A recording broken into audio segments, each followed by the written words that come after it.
Yo, what up? Welcome to another episode of the Oakland Warriors podcast. I'm Patrick, flying solo, and the Warriors season is over. They have lost the series to the Los Angeles Lakers. They lost at Staples Crypto, whatever it's called, 122-101 in a really, really just rough game to watch. You know, I was texting with some friends on a group text that we have that's strictly about the Golden State Warriors. And I was like, oh man, it would be awful. Can you just imagine if this was actually a blowout? Because we'd seen some of these games in this series and then also in the playoffs in general be blowouts. And I was like, no, that's not going to happen. It's not going to happen. But it was. It was. And real quick, I will just say that two things that I worried about the most, my concerns going into this one, not so much Andrew Wiggins and his broken rib or whatever, or Jordan Poole finding his mojo. The two things were Steph Curry's legs, how much he would have left in them in this game, and then Klay Thompson trying to force Game 6 Klay to make an appearance. And both of those things were legit concerns because they pretty much came true, right? Steph, his legs, he's been carrying this team for so long. And the fact that they have played, this is their seventh game with only 1 day off since Game 7 against the Kings in the first round. And he'd been carrying them. He'd played a lot of minutes. He's 35. And that stuff affects you on your jumper, right? He was hitting twos. He was hitting layups, getting to the cup a lot of the series. But you could see it, especially in the past few games, that his percentages from three were dwindling. And you would hope, somebody else would step up in this one, and no one else really could or did. Klay Thompson, love Klay, but, as soon as he missed his first few shots, I was like, oh man, it's going to be one of those.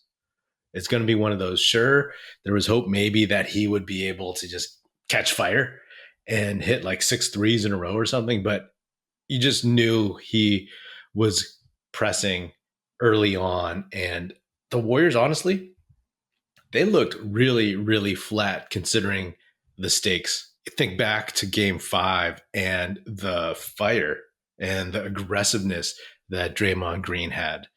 And just like overall, I know it's on the road, right? But like, where was that? The Warriors as a team, they just kind of looked like they were going through the motions.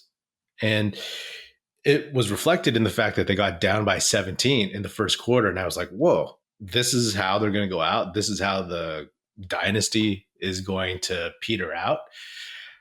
But give it up. They, caught up to some extent. They could never get too close. They ended the first quarter only down by 5, which was a minor miracle. And then they were down by 7 at the end of the second.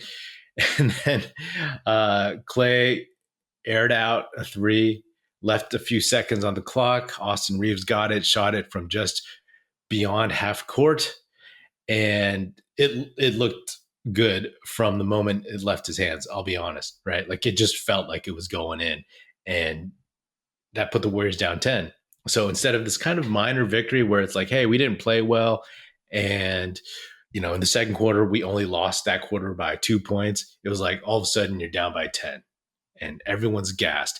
Everyone is physically, mentally, looked like emotionally gassed. I mean, Jordan Poole, I don't even know where to begin with him.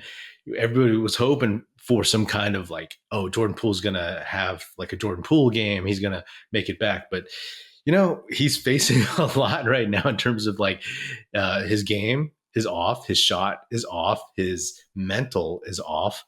So being who he is, I didn't think he'd all of a sudden have like some crazy good game.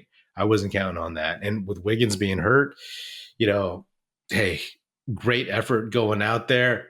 LeBron James definitely tested that chest of his, that rib, by taking Wiggins into the low post and like banging his arm into him and stuff. And, Wiggins gave it a shot, but he wasn't his normal self. In 28 minutes, he was 2 for 8, 0 for 3 from 3, only 2 rebounds, 2 assists, 6 points only. I mean, valiant effort just to be out there, I guess, but not enough. Steph, 39 minutes, 11 for 28, only 4 of 14 from 3. Hit all 6 of his free throws, 6 boards, 5 assists, 32 points. Klay, 38 minutes, 3 for 19, 2 for 12, 3 boards, 5 assists, 8 points. So that's just gross. I think that might be the worst game of Klay Thompson's career, all things considered, right? He's probably had worse shooting games, but in the playoffs, in an elimination game in his hometown, trying to impress friends, family, whoever's there, just, the team that he grew up rooting for in their gym, and just to lay like a massive egg in a game that is supposed to be like his game 6. Like I said, I worried that he would be pressing too hard, and he did. He did. But honestly, like, the whole team was just out of it 100% completely. And it's a bummer, but it's not surprising, right? Like, we had hoped they would win because of who they are and what they've accomplished and where they've been.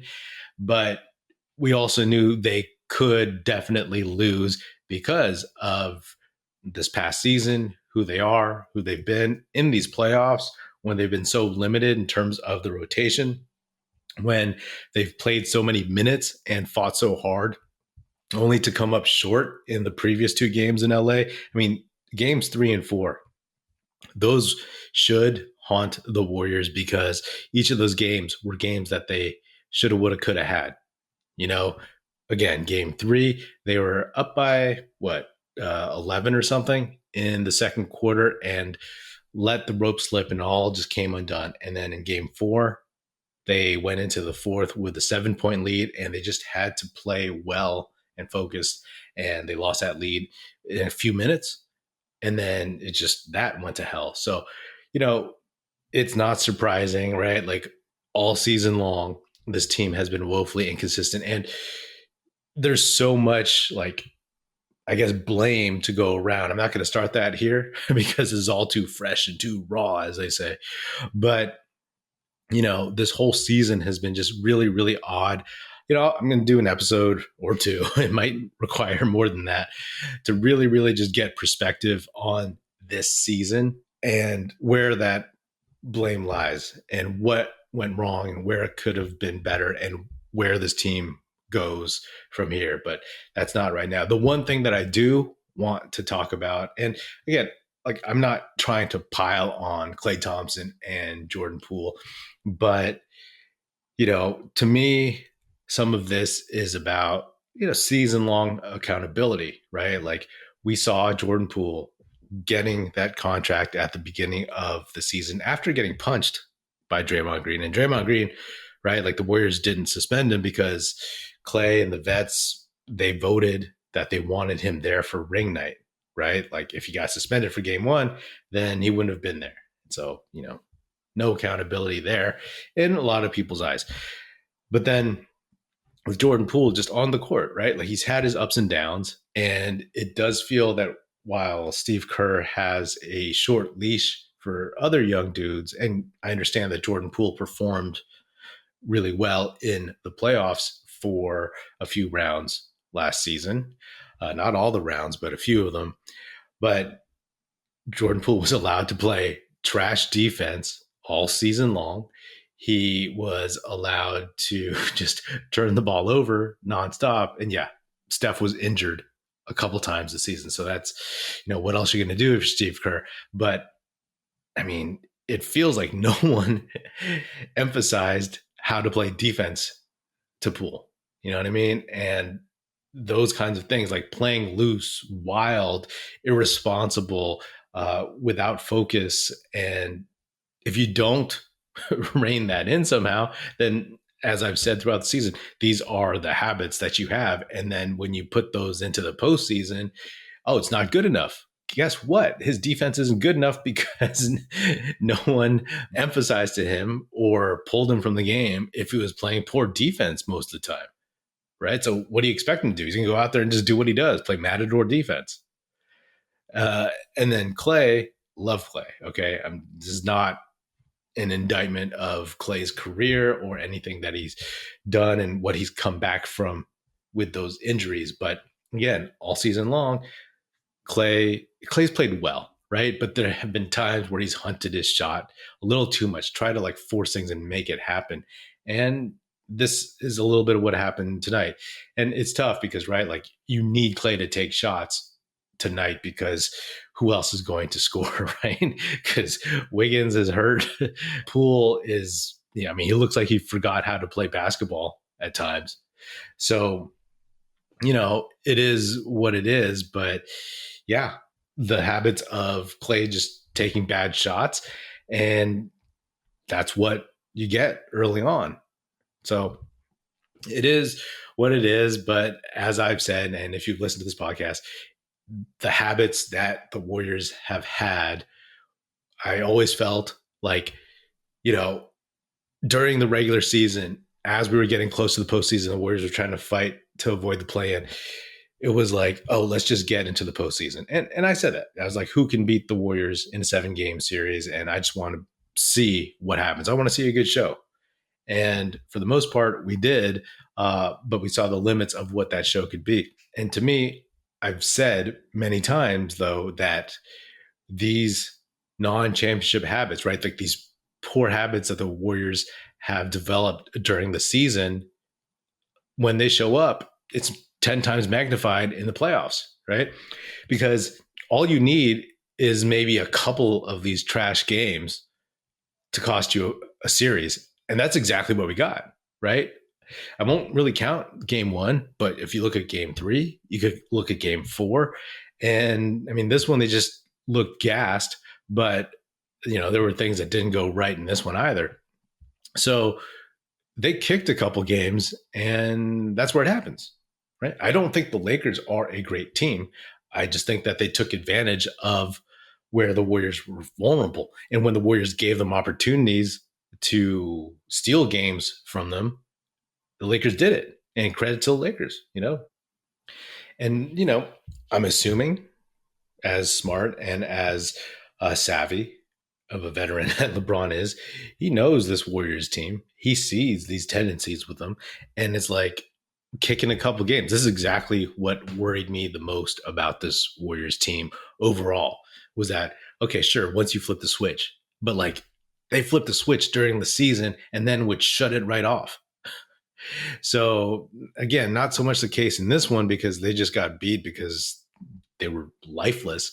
But, games 3 and 4, those were the ones that, okay, those bad habits are the ones that cost you. This team should have been up, it should have definitely been up. They should have gotten one of those games no matter what. And they didn't. They could have left LA tied 2-2 and gone back to SF and gotten the 5th game, and they should have been up 3-2, right? Shoulda, woulda, coulda. It doesn't matter. But, that at this point is neither here nor there. It's fascinating to me because, I always talk about the 3 things that the regular season is for a team like the Warriors, right? It's like, 1, the most important thing is to be healthy for the postseason. 2 is seeding, standings, all that stuff. And then 3 is having your supporting cast and the new guys, whether they be young dudes or, new to the team, veterans or whatever like that, getting them ready for the bright lights of the postseason. And that worked last year, right? It did not work this season because Steve Kerr didn't play Moses Moody all year long, so he didn't get him ready for the bright lights. But then he ended up playing him, and he played well. credit to Moody. That was great to see. But imagine how good he could have been if Moody had actually played as many minutes as, I don't know, Anthony Lamb all year long and was allowed to play through things. Jonathan Kuminga, the breakout guy of the team this past season, it's like gone. And some of that, of course, is on Kuminga, but like, hey, you played this guy all year long, and he was the most athletic, dynamic dude on the team, and he couldn't get on or stay on the court. So there's some kind of disconnect there. And then Jordan Poole, again, like the accountability thing, you did not prep him to play in the postseason because he was allowed to just do whatever he wanted in the regular season, and then you punished him for that in the postseason. You know what I'm saying? So, a lot of this stuff is off kilter, but there is so much to discuss about this past season and then moving forward, right? Bob Myers, is he going to want to stick around? Does Joe Lacob want to spend to keep this core together? Does Draymond Green opt in? Does Klay Thompson really, really think he can get a max contract with the Warriors or anywhere else? Because for both those guys, Klay and Draymond, like the Warriors are the best team for them in terms of just fit and what they'll probably get paid elsewhere, right? Like Draymond's value to the Warriors way more than any other team, especially at this point in his career. So unless he leaves for the same amount the Warriors offer him or less than that out of spite, then I don't know what the move is for him. And then other guys, right? Like the lone guy that we know will still be here no matter what is Steph. And then do you move Jordan Poole? I mean, his value is tanked compared to what it was a year ago. Do you move Moses Moody because, oh, great, now all of a sudden you've pumped his value back up? Do you consider moving Kuminga?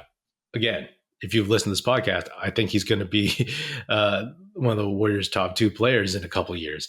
So I don't want that. But at this point, like, what does this team look like? What direction is it going in? And it's funny, right? Because these apocalyptic dynasty thoughts, they've been around for a long time, right? Because there were questions of if this team doesn't make the playoffs, if it doesn't make the postseason at all, if it gets stuck in the play-in and loses in the play-in, or after they, got beat in the first couple of games, and then Draymond got suspended for Game 3 against the Kings. Like, it was over then, and then it was over after they choked in Game 6 against the Kings, and then they won Game 7 in sack, and then it was over after Game 4 in this Lakers series. So, like, these thoughts have been around. We all know that this is what is coming. But, it was always like, oh, if they make it to the second round, do they keep it together? If they lost in the first round, maybe blow it up. If you don't make the playoffs, maybe you blow it up. But where do they have to have gotten? Is this far enough for Joe Lacob to want to keep it whole? I don't know. Because clearly something with this roster's construction is not working and is not right. Like Klay, again, love Klay, but like, what can you get from him dependably? And, it's tough when you have Steph and then Klay and Poole are supposed to be these great scorers, great shooters, and they can't give you much in this series. Klay had one good game. And it's tough, right? Because there was that point in the second half where the Warriors, they got within 11. They cut the lead to 11. And then Klay, he could have washed it all away, washed the previous few quarters before that away if he had just hit that 3 and cut it to 8. But he missed. And before you knew it, the lead was back to 15 and then to 18. And then time is running out, hope is running out, and then everybody's just gassed and it's over, That's a shame. But anyway, these are all just instant reactions.